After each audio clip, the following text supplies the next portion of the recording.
Welcome back to the deep dive. We spend so much time analyzing all these external forces, politics, the economy, technology, that we sometimes forget that the greatest challenge we face, well, it's often the one we carry inside us. Today, we are strapping in for what might be one of our most introspective and frankly necessary journeys yet. We are diving deep into the architecture of our own lives and specifically looking at that universal thing we all know too well: self-sabotage. That's right. And our mission today is really to give you a shortcut to understanding why you are your own biggest block. We've pulled a stack of sources, but our core text centers pretty heavily around Brianna Wiest's powerful work, The Mountain Is You. It's a compelling, really detailed look at why we consistently stand in our own way, even when we have all the tools and we know exactly what we want. So we're going to spend the next stretch of time just unpacking the mechanisms of that internal war. Okay, let's unpack this core concept right away because the title itself gives away this central, really profound metaphor. If the mountain is you, what exactly are we climbing here? What does this mountain even represent? The mountain is, to put it simply, the block, and it is entirely internal. I mean, historically, mountains symbolize everything from these huge, insurmountable physical challenges to deep spiritual awakenings, right? The struggle you need for growth. But in this specific context, the mountain is the internal structure that arises from, well, from coexisting but profoundly conflicting needs. It's a psychological paradox. Conflicting needs, that phrase feels really important. Can you elaborate on that structure? Like, how does this inner tension actually build something that feels so solid, so insurmountable? Think about how a real geological mountain is formed. It's not just, dumped there. It's formed by tectonic plates, two huge sections of the Earth's crust being forced against one another, Yeah. causing this massive upheaval that pushes the ground up. Your personal mountain arises in the exact same way from that inner tension. So on one side, you have the conscious part of you. Right, that's one plate. The conscious desire, the logical, motivated part of you that knows exactly what success or what career or health or relationship you want, that's your surface intention. But pushing against that, creating the friction, that's the unconscious resistance. Precisely. The unconscious resistance is the part that isn't really aware of why it keeps holding itself back. It's often rooted in fear or a deep need for safety. So maybe you consciously want massive success, but unconsciously, you associate that success with losing your privacy, or maybe losing the comfortable connection you have with your less successful friends. And that conflict, the desire for success, battling the fear of its consequences, that's what creates the immovable block. The mountain requires you to stop trying to just climb over the resistance, and instead you have to reconcile those two conflicting parts of yourself. That's a powerful visual, realizing the thing you're struggling against isn't external. It's not fate or bad luck. It's the product of your own inner tension. And this ties into a broader biological truth, right? That life is just inherently about growth. It's non-negotiable. It's absolutely embedded in nature. I mean, the objective of being human, of all life, is to evolve and grow. We see it everywhere. DNA evolves, species reproduce, the universe is constantly expanding. And at the fundamental level of the self, if you are not growing, you are stagnating. And just like nature needs adversity for, a cleansing or a renewal, humans often need to reach what we might call an edge state, or rock bottom, before any real non-negotiable change happens. We use that phrase rock bottom so casually, but the source material here introduces a really powerful concept: positive disintegration. What's that process of breaking down actually look like psychologically? Well, positive disintegration, in this context, it describes the necessary breakdown of old maladaptive structures.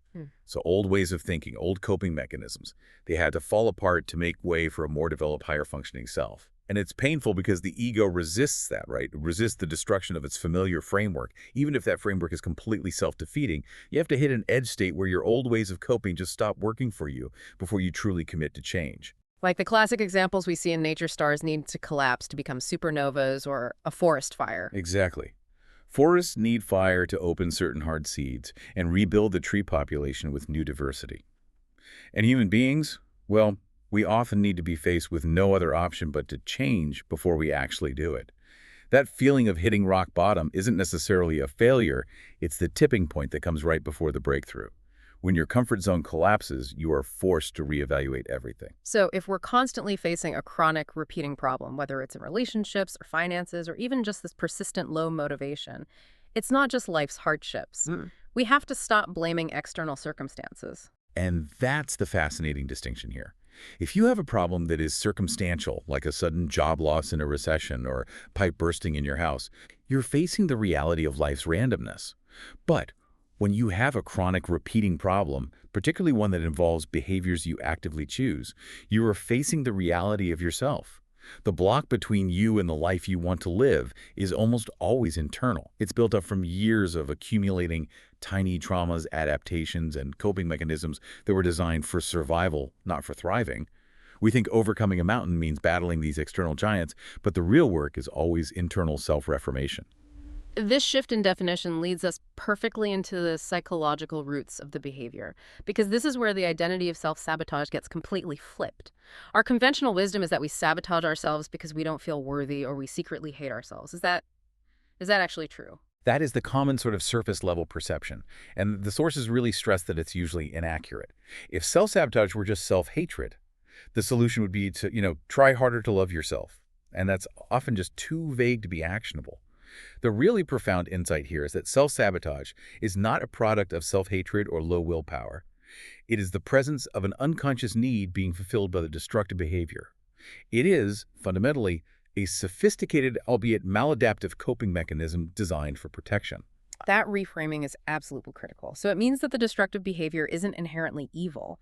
It's just trying to serve a very old, scared part of us. It's a way we give ourselves a temporary fix without having to consciously address the real, much scarier underlying need. Exactly. The sabotage behavior is often designed to keep you safe, to keep you within the boundaries of your known existence. So maybe you consciously want professional success, but unconsciously, your inner need is security and control. If you sabotage a high-pressure promotion, you avoid the scary unknown of having more responsibility, which feels like a loss of control, even though the promotion would bring you greater status. Your sabotage gives you this temporary relief and reaffirms the familiar.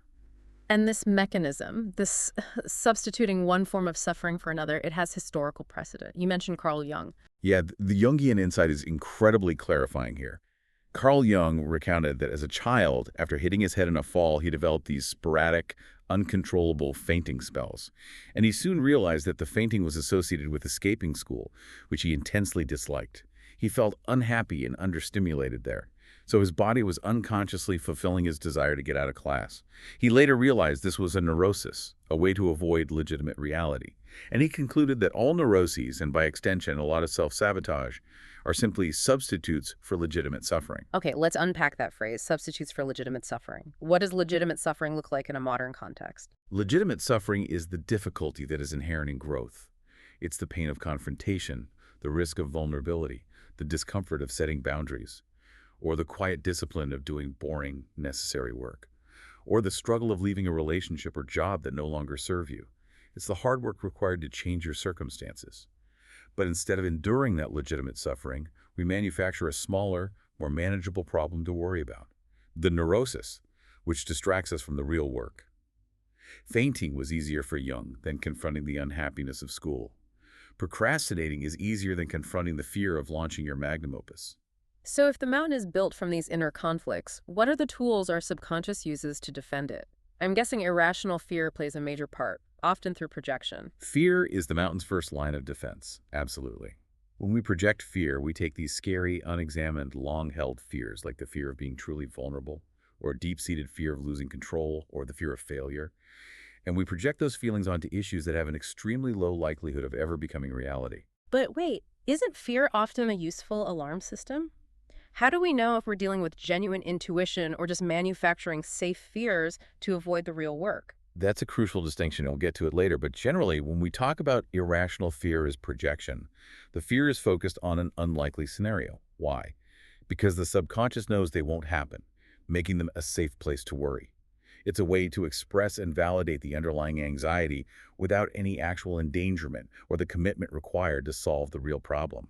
The energy just gets channeled into a harmless placeholder. The source uses that vivid example of being intensely afraid of being a car passenger, which is a pretty common anxiety. That fear of being a car passenger or taking public transit, where you feel loss of control and rapid movement, that might actually be masking a deep unwillingness to address giving up personal power or being too passive in your actual life.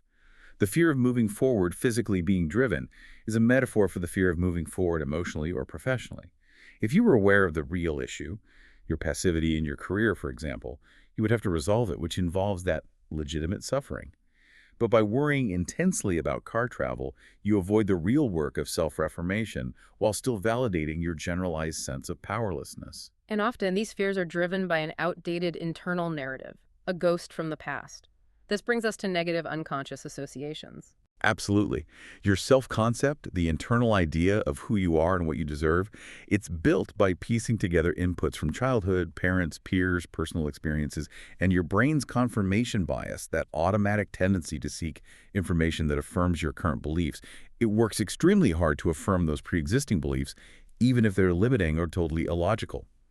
When you self-sabotage, you are often resisting a goal because it conflicts with that outdated inner narrative. I remember the source discussing how ingrained financial beliefs often block people. Uh, Can you expand on how that childhood narrative gets affirmed through sabotage? the classic example is financial resistance.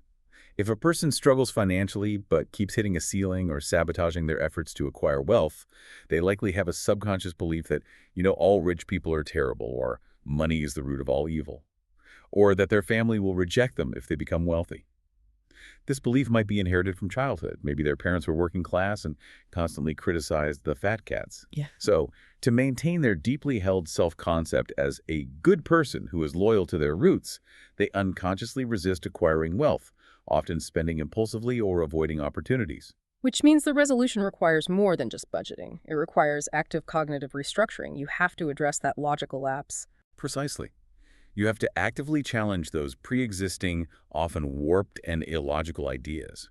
You have to recognize that success and wealth are simply tools. The fact that some people use money selfishly makes it more important that good people with great intentions pursue and acquire essential tools like money to effect positive change. You have to consciously override that old limiting belief system by exposing it to new, rational evidence. And this limiting narrative ultimately sets our comfort zone, or what is often referred to as the upper limit. This connects the fear and the negative associations together, doesn't it? It does perfectly. This is a concept popularized by Gay Hendricks, the upper limit, which is your internal tolerance for happiness, comfort, or success. We are fundamentally wired for comfort and familiarity, not necessarily happiness.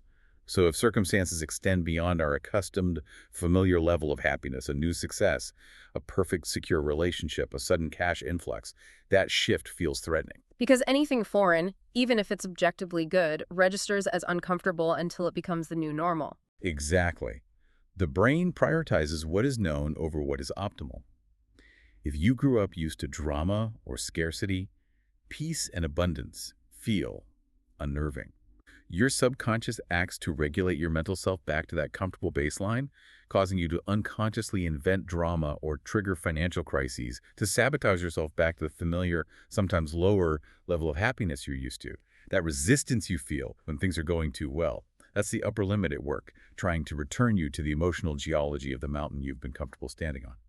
So we've established that the mountain is built from these conflicting needs, and the sabotage is the result of the subconscious trying to meet those needs through destructive coping mechanisms.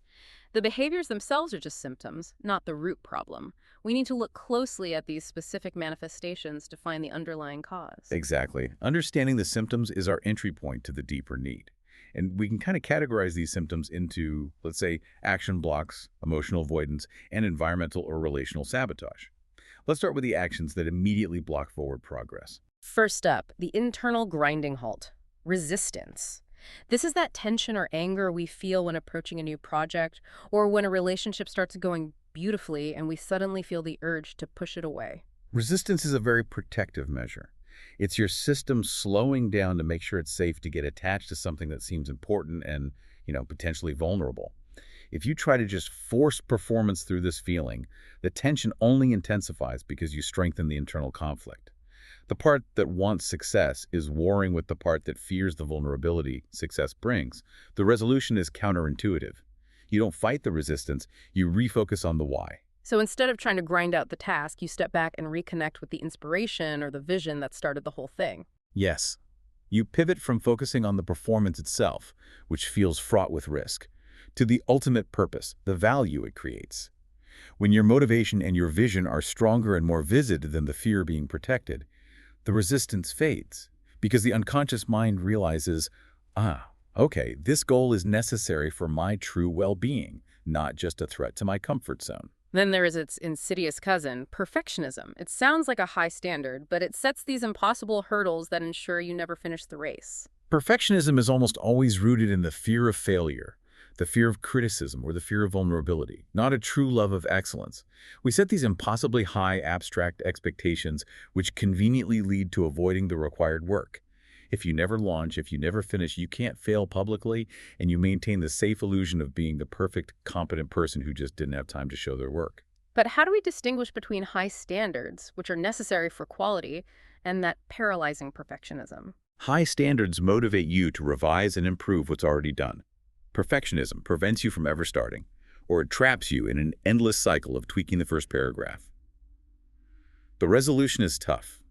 You have to focus relentlessly on progress over perfection. Just show up and put in the work repeatedly. Mastery doesn't come from getting it right the first time. It comes from the willingness to show up again and again, even when the output is mediocre.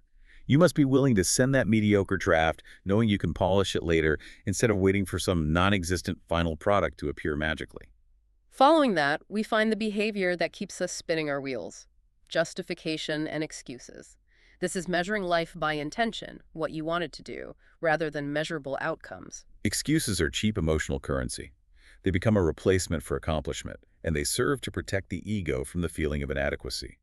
If you constantly offer a reason for not showing up, I was too tired, the timing wasn't right, the market is too saturated, you are prioritizing that reason, that excuse, over your ultimate ambition.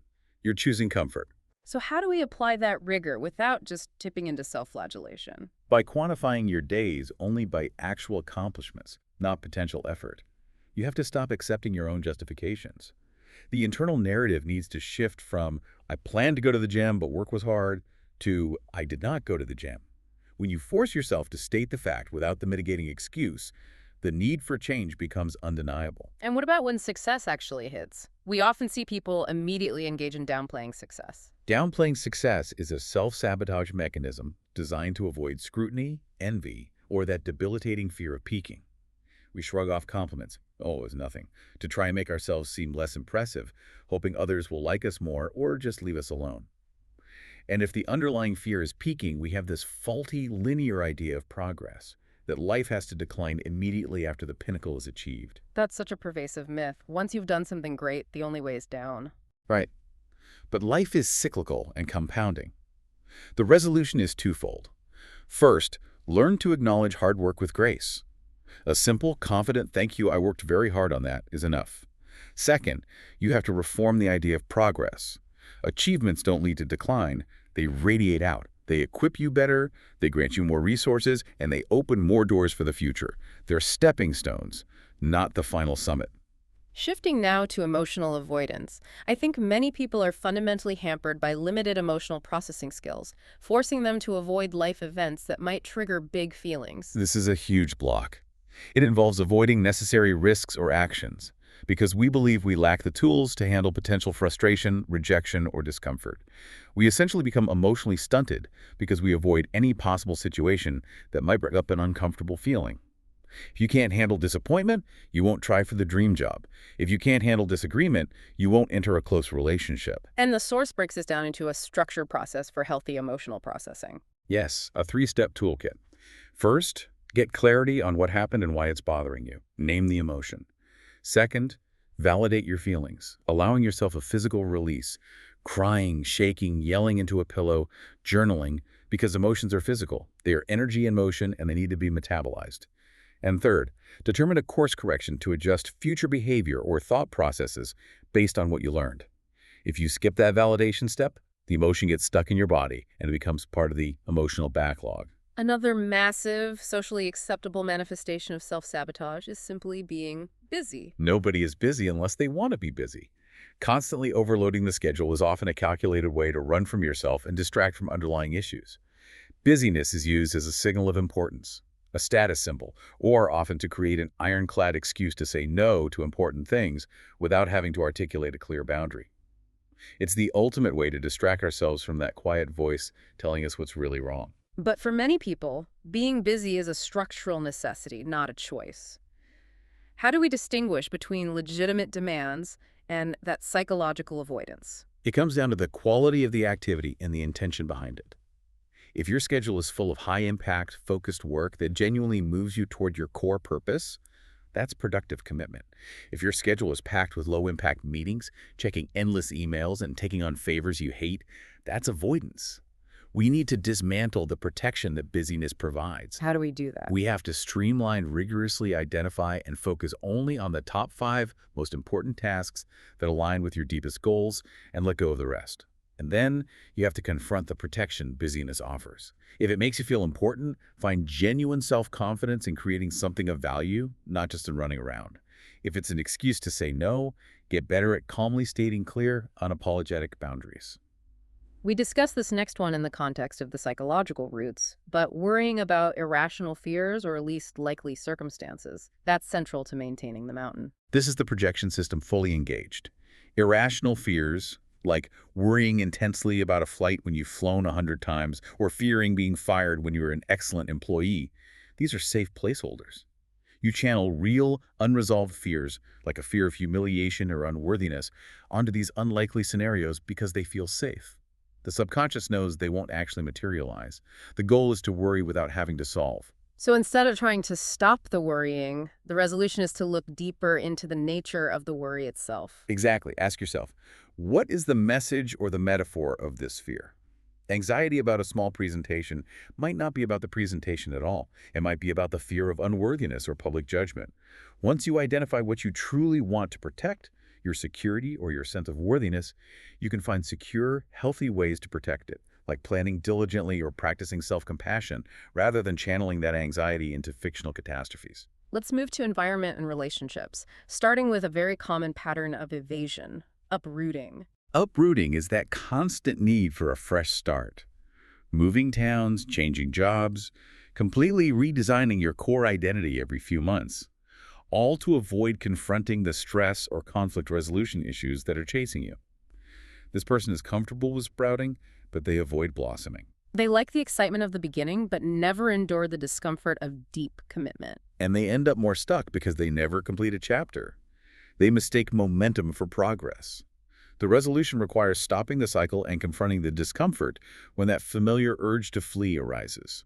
Healing is about confronting that unwillingness to commit and determining what a healthy, grounded attachment looks like, knowing that the stress you run from will simply follow you to the new city or the new job. And what about chaos in our immediate surroundings, disorganization? The disorganization also serves an unconscious protective purpose. It creates just enough chaos and distraction to keep us always a few tasks away from confronting the necessary, meaningful work. Deep down, we know that once the desk is clean and the house is in order, we must get to work on becoming who we want to be. The clean, organized space brings this uneasy feeling of obligation or even grief for the loss of the familiar mess.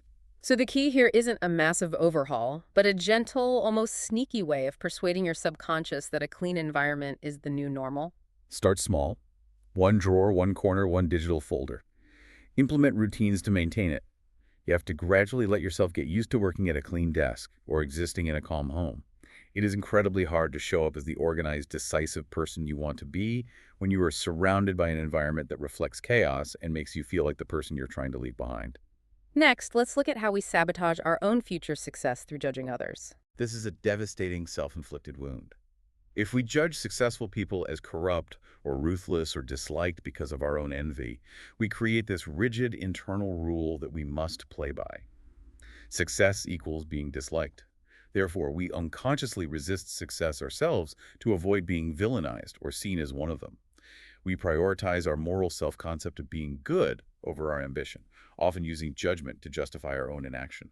That damages us far more than it ever hurts the person being judged. Immensely more.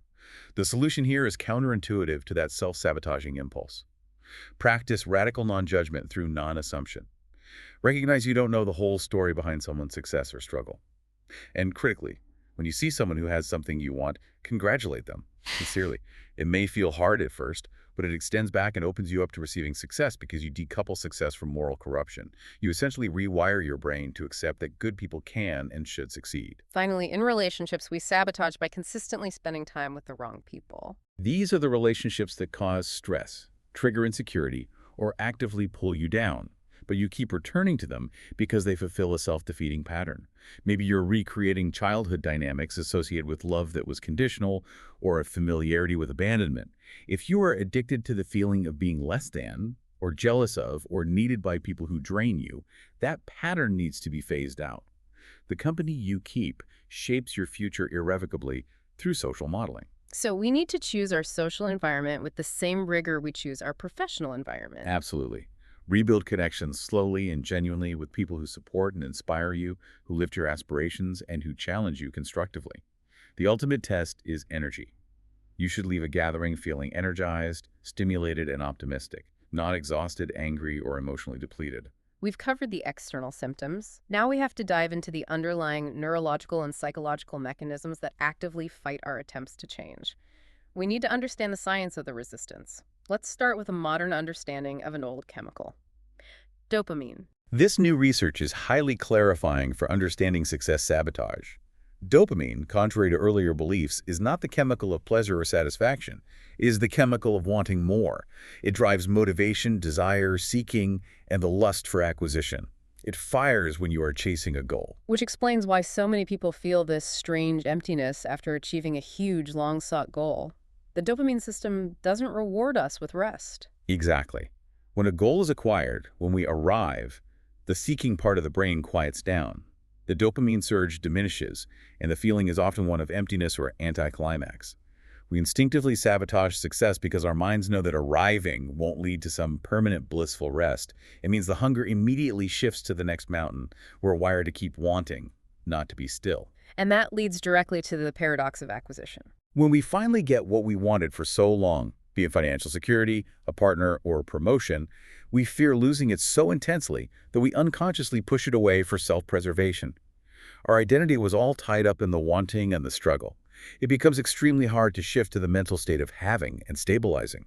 We prefer the psychological comfort of the chase over the psychological responsibility of managing the win. The brain is predisposed to want greater things, and this impulse creates deep resistance to simply settling in and enjoying what is. This fear of the unknown, even when the unknown is positive, connects perfectly to the mind's ultimate regulator, the homeostatic impulse. The homeostatic impulse is the subconscious mind acting as the gatekeeper of the comfort zone.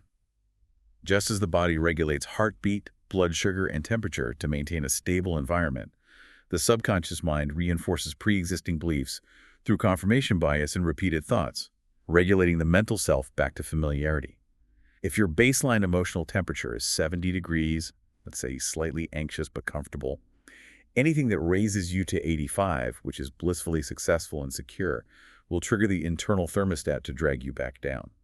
The takeaway here is profound. All change, even positive change, is uncomfortable until it becomes familiar. Yes. We have to internalize that feeling uncomfortable is not a sign that you are doing something wrong. It's a sign that you are doing something new. Our emotions are temporary and often attached to the past comfort zone. They're not always an accurate measure of our capacity or reality. We have to use logic and reason to override that initial hesitation and guide our behavior until the positive change becomes the new, familiar comfort zone. And if we successfully push through that discomfort and make a positive change, we can experience something called adjustment shock or positive stress. It's an irony of growth. It is a major psychological hurdle that people rarely anticipate. Positive life events, a wedding, a major financial gain, a new job, can ironically trigger depressive episodes, hyperanxiety, or feelings of paranoia. This is because change itself, even desired change, elicits a stress response in the central nervous system. The expectation is that the positive event should eliminate all stress and bring instantaneous, stable happiness. The reality that stress remains is jarring. What does that adjustment shock often look like? Hypervigilance is common. The person worries intensely about losing the financial gains they just made, or becomes paranoid about the stability of the new happy relationship. The achievement forces us to level up, which means moving out of survival mode and often confronting deeper existential questions that survival mode conveniently kept buried. Ah, the classic, now that I have what I want, what is my purpose? Exactly. Confronting questions like, what is my purpose? Or have I lived meaningfully? Or what do I want next? Can be just as uncomfortable as struggling, perhaps more so because the stakes suddenly feel higher. You're no longer fighting for survival, you're fighting for significance. And that requires a new kind of mental fortitude. We often hear about the necessity of dealing with adversity, which ties into the concept of the anti-fragile mind, the idea that resistance makes us better, not worse. The cultural obsession with shielding ourselves from all difficulty is actively counterproductive to mental health. The human mind, like our skeletal structure or immune system, is anti-fragile, meaning it gets better when exposed to disorder, stress, and challenge up to a certain point. If we reject real external challenges, the brain compensates. By manufacturing internal challenges, right? Precisely. If we avoid the pain of confronting a difficult boss or starting a risky business, the brain creates internal problems, worry, panic, catastrophizing, or neurosis to overcome. It creates an internal enemy to battle, but without any real-world reward or positive growth. This leads to battling the self needlessly, exhausting our resources. The solution is clear. We have to choose to exit the comfort zone and endure pain for a worthy cause, staying engaged with what we can control. Anti-fragile things need tension to transform into something stronger. So when we finally decide to make a change, we shouldn't wait for the dramatic Hollywood-style breakthroughs we see in movies. We need to debunk the Big Bang life change myth completely. Change happens through microshifts. Breakthroughs are not spontaneous flashes of brilliance. They are just the public tipping points that occur after hours, days, and years of slow, monotonous, intentional daily work. Thomas Kuhn's concept of a paradigm shift shows that change in science and in the self is a slow unraveling of assumptions, not a spontaneous combustion. It sounds like we need to embrace the boring work, the consistency. Absolutely. Success is governed by principles, not passion or fleeting inspiration. The power is in compounding small decisions. This is the law of the harvest. What you plant consistently over time yields an exponential harvest. If you try to change everything overnight, your homeostatic impulse triggers and you revert. The financial analogy here is so stark. The difference between focusing on principles versus focusing on quick wins. Take the coffee example. $10 spent daily on coffee seems harmless, right? But spent over 50 years, compounded at a modest 5% interest rate, that results in a missed opportunity of over $816,000. That's the power of the microshift and compounding in reverse. We need tiny, daily, nearly undetectable microshifts, 10 minutes of exercise, reading one page, making one phone call done repeatedly until they restructure our deep habits and build momentum that even our internal resistance can't stop. We looked at the symptoms of self-sabotage earlier, but let's look at our emotions now, not as symptoms, but as highly accurate internal guidance systems. If self-sabotage is the subconscious whispering until it screams, then our triggers are guides. They are magnificent data points. Every negative emotion and every triggered reaction carries a crucial message that we need to stop, interpret, and honor. When we fail to honor that guidance, we shut the feeling down, we store it in our bodies, and it resurfaces later as a chronic psychological or physical issue. By identifying what is triggering us, we turn that painful experience into a catalyst for positive life change. Let's synthesize the message found in the most common, often feared, negative emotions, starting with anger. We are culturally conditioned to suppress it. Anger is a powerful, transformative emotion often mischaracterized by its shadow, which is aggression. Anger is not meant for projection outward in the form of yelling or breaking things. It is meant to mobilize us internally. Anger shows us clearly where our boundaries are, what we find unjust, and what needs immediate transformative change within our own lives. It is the fuel for action, but it must be channeled, not suppressed or exploded. And Sadness is the normal and correct response to loss. Loss of a relationship, a job, a dream, or even just an idea of what life was supposed to be. It becomes problematic only when we resist going through the natural waves of grief. We try to be strong and move on quickly, but that only delays the processing. Allowing oneself to cry, to grieve, and to feel the pain of loss is a sign of profound mental strength, not weakness, because struggle often makes it difficult to release feelings and be vulnerable. what about guilt? This seems like a uniquely heavy and pervasive emotion for many people. Guilt often affects us more for what we didn't do or for generalized feelings of existing than for actual heinous acts. People who commit heinous acts often have diminished remorse. If your guilt is specifically tied to an incident where you treated someone unfairly, it requires admission, apology, and correction of behavior. That's productive. But if the guilt is generalized and chronic, we need to question its origin. It's often carried from childhood, based on feeling like a burden or inconveniencing others. You are not a burden, and that belief needs to be challenged. Jealousy feels particularly self-defeating because it causes us to judge others, sabotaging our own ability to receive success. Jealousy is always a cover-up emotion. It presents as anger, judgment, or contempt. But it is, in reality, sadness and self-dissatisfaction masked as judgment. It reveals, with perfect accuracy, what we truly want, but are suppressing our willingness or belief that we can pursue it. When we judge others' accomplishments due to jealousy, we're desperately trying to justify our own inaction. The goal is to reframe that feeling. Use it to show you precisely what you would like to accomplish and commit to pursuing it immediately. And regret, often seen as crippling condemnation that keeps us locked in the past. Regret is an absolute future motivator. It shows us not what we wish we did in the past, because that's impossible to change, but what we absolutely need to create going forward.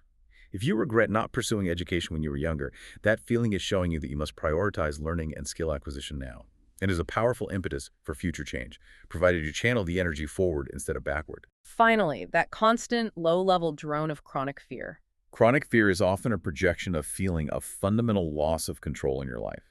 The constant worrying, the anxiety loop, is a subconscious defense mechanism trying to prepare for the threat, mistakenly believing that if we worry intensely about the storm, we can somehow avoid its damage. The tragic reality is that the worrying itself is derailing life right now. The time spent worrying is time lost living. The resolution is radical acceptance. Accept what cannot be controlled, and if that happens, I know I will handle it, to instantly reclaim your power from the anxiety. And building on these emotions, we can identify a critical link between our self-sabotage behaviors and our deepest psychological structures. Subconscious commitments versus core needs. This is where we trace the root cause back to a primary, often negative, objective that we adhere to without knowing it. Your core commitment is your primary, often unconscious intention for your life, which is revealed by what you struggle with most. However, this commitment is actually a cover-up for your core need, which is the opposite of the commitment and represents your true purpose or deepest desire for security. Can you provide a few more detailed examples that clarify this crucial, transformative difference? Certainly. If your core commitment is to being in control, maybe manifesting as micromanagement, irrational anxiety over things outside your power, or extreme planning, your true core need is trust. You are committed to control because you do not feel supported, secure, or able to trust life. You're committed to the symptom. If your commitment is to being needed by others, always fixing problems, rescuing people, or feeling indispensable, your core need is to know you are wanted. You sabotage your independence to ensure others depend on you, mistaking reliance for connection. And the most universal one, commitment to being loved by others. Yes. If your commitment is to being loved by others, or getting external validation, your core need is self-love and self-approval. The less you feed the core need of self-love, the louder the negative commitment symptoms will be. And the profound insight is this. Once the core need is met internally, the symptoms of the core commitment, the self-sabotage, simply disappear because the behavior is no longer required for psychological protection. The subconscious is always communicating, even through these maladaptive behaviors, offering us clues. Let's run through a few more examples of what our behavior might be trying to tell us. If your behavior is going back to the person who broke you, that toxic ex or dysfunctional friendship, your subconscious might be telling you to evaluate your childhood relationships. You are finding comfort or familiarity in recreating old, painful dynamics because that emotional landscape, however destructive, is known. If you are not doing the work to advance your career despite having the talent, The message is that you might not be as clear as you think you are on what you truly want. Resistance in this case is a need to step back, regroup, and re-strategize, because something deeper needs to change than just your work ethic. Your resistance is saving you from moving forward on the wrong path. what about overworking? Overworking is often a sign that you are running from the discomfort of being alone with your feelings, needing to outperform others to justify your existence. The message is simple. You do not have to prove your value. It's a huge difference between passionate commitment to a project and feeling obligated to prove yourself worthy of rest and life. And finally, spending too much money impulsively or on unnecessary things. The underlying message is that material things will not provide true security, nor will you be able to purchase your way into a new life or identity.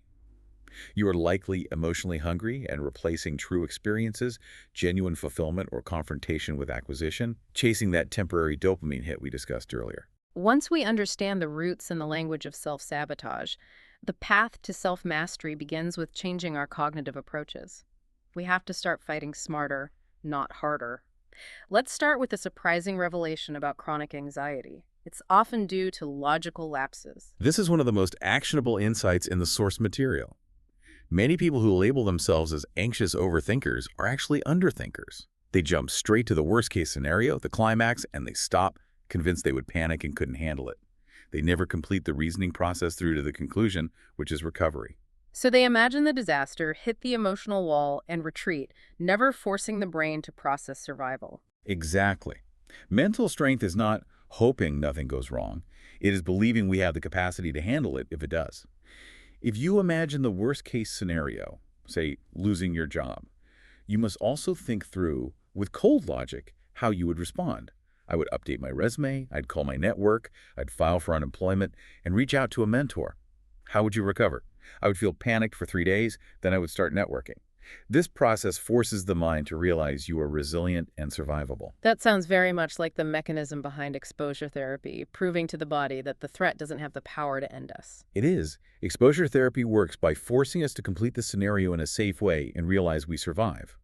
When you complete the logical scenario, you prove to your subconscious that even if the mountain collapses, you have the inner tools to rebuild the entire valley. This need for rigorous logic applies to how we view our intuition as well. We need to dispense with psychic thinking. Psychic thinking is the toxic, fear-based belief that you know what others are thinking, that they hate you or are judging you, or that the least likely negative outcome is the most viable simply because you feel it strongly. It's attributing predictive power to baseless, irrational feelings. It completely detaches us from reality and breeds intense anxiety. And this is fueled by key cognitive biases that lock us into cycles of worry. 3 main ones reinforce this. Confirmation bias, as we discussed, means we only seek information that affirms our fear. See, that person didn't smile, they definitely think I'm incompetent. Extrapolation is believing that this painful moment or circumstance is forever. You fail one test and convince yourself this failure defines my entire life. We need to remind ourselves, as Ryan Holiday says, this moment is not my life, it is a moment in my life. Why? And finally, spotlighting, which is thinking that others are constantly focused on us, criticizing our flaws or mistakes, when in reality, everyone else is busy thinking about their own mountain. How do we distinguish true instinct versus fear when the two can feel so similar in the moment? True instinct is quiet, subtle, and functions only in the present moment. For example, a quiet certainty, or feeling genuinely drained and unsafe after an interaction with a new person. It guides you toward healthy boundaries. It is not an oracle predicting the future. Fear, conversely, is loud, hectic, urgent, and catastrophically projects into a future that doesn't exist. Instinct makes things better by guiding you. Fear often makes things worse by initiating spirals of panic. Next, we have to address the physical reality of emotional pain, the emotional backlog and trauma, because if we don't release the past physically, the self-sabotage will continue to be embodied. The source is clear that emotional pain is stored physically, not just as abstract memories. That's right. Emotions have a powerful motor component, a micromuscular activation, an impulse to act or express. If that expression is cut off, we want to cry, but we hold it in. We want to run, but we stay still. That kinetic energy becomes embodied tension. We store tension in the area where an intended expression began but was suppressed, leading to chronic physical symptoms like back pain, jaw clenching, or stomach issues. And trauma is a sustained expression of this disconnection. Trauma is a sustained fight-or-flight response that the body couldn't discharge. Neurologically, this state decreases complex planning functions in the prefrontal cortex and increases anxiety in the amygdala. Healing requires literally restoring the fundamental feeling of safety in the exact area that was severed. If you are traumatized by financial insecurity, the healing doesn't come just from hoarding money. It comes from learning to trust your ability to earn and create security. And the physical release is critical for metabolizing the body's memory of the trauma. The emotional backlog must be flushed out. It cannot be reasoned out alone. The strategy is straightforward. Sweat, move, cry. We need movement and physical expression, vigorous exercise, shaking, dancing, crying, heavy breathing to release the embodied pain and tension. For the psychological release, you can try the powerful technique of re-entering the traumatic memory through visualization and superimposing the narrative of your healed future self onto the younger self, imparting wisdom, security, and assurance. Letting go is ultimately achieved by building a new, engaging life that makes the drama of the past irrelevant. As we rebuild this new, engaging life, we need more than just inspiration to sustain us. We need principles over inspiration. Inspiration is a beautiful, temporary high. Principles are fundamental, objective truths, cause and effect, like gravity or mathematics. They are the non-negotiable laws we must build our lives on. Values are subjective. I value my family, you value creativity. Principles ensure long-term thriving over short-term survival. Without strong principles, problems only follow you and tend to get bigger as your life does because you lack a structural foundation. You can't cram farming, as the old saying goes, which brings back the law of the harvest. Exactly. You have to adhere to the principle of consistent planting and tending, regardless of how you feel on any given day. Likewise, small, principle-based actions compound exponentially. We already discussed the $816,000 loss potential from a daily $10 coffee. That's not a moral judgment on coffee. It's an adherence to the principle of compounding. Principles ensure that the daily, boring work leads to massive, exponential results, even when inspiration is nowhere to be found.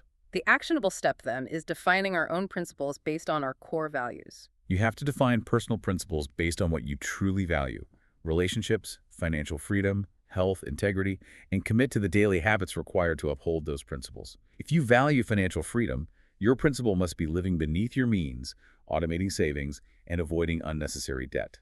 This is not as dreamy as a vision board, but it is far more effective and less prone to self-sabotage. And finally, what does all this self-mastery work mean for finding true purpose? If we stop running, where do we run to? Purpose is often superficially defined as the intersection of skills, interests, and market need. But primarily, your purpose is simply to consciously become the happiest, kindest, most self-aware, and fully expressed version of yourself. Your existence has shifted the world simply by being in it. The most important work you can do is internal, mastering you. That makes purpose feel less like a singular destination and more like a continuous state of being, a process of perpetual alignment. It is exactly that. Yeah. To uncover this internal compass, ask yourself key questions. What is worth suffering for? What does your ideal daily routine look like? Forget the job title. Focus on the day-to-day reality of your activities and interactions. And what would you do if social media didn't exist? This helps you differentiate genuine desire from performing for external validation. Importantly, true purpose is often found through hardship. Adversity sparks a commitment to become the hero of one's own life, forcing us into action when comfort and complacency are no longer viable options. So as we conclude this deep dive, the transformation from self-sabotage, from having that internal mountain blocking your path, to achieving self-mastery it's monumental, yet it's rooted in a fundamentally simple realization. It is the simple, sometimes terrifying realization that you were the one responsible for holding your life back, and therefore you are the only one capable of moving it forward. It's not about escaping reality or finding a perpetually comfortable existence. It's about engaging with reality fully, understanding your internal mechanisms, and making deliberate, principled choices that align your conscious intent with your deepest needs. It's the ultimate taking back of power. You stop being a victim of your own subconscious programming. And here's where it gets really interesting. Healing is not a linear return to your former naive self. It's a profound anti-fragile reinvention. When you truly heal and achieve self-mastery, you stop tolerating discomfort and fear.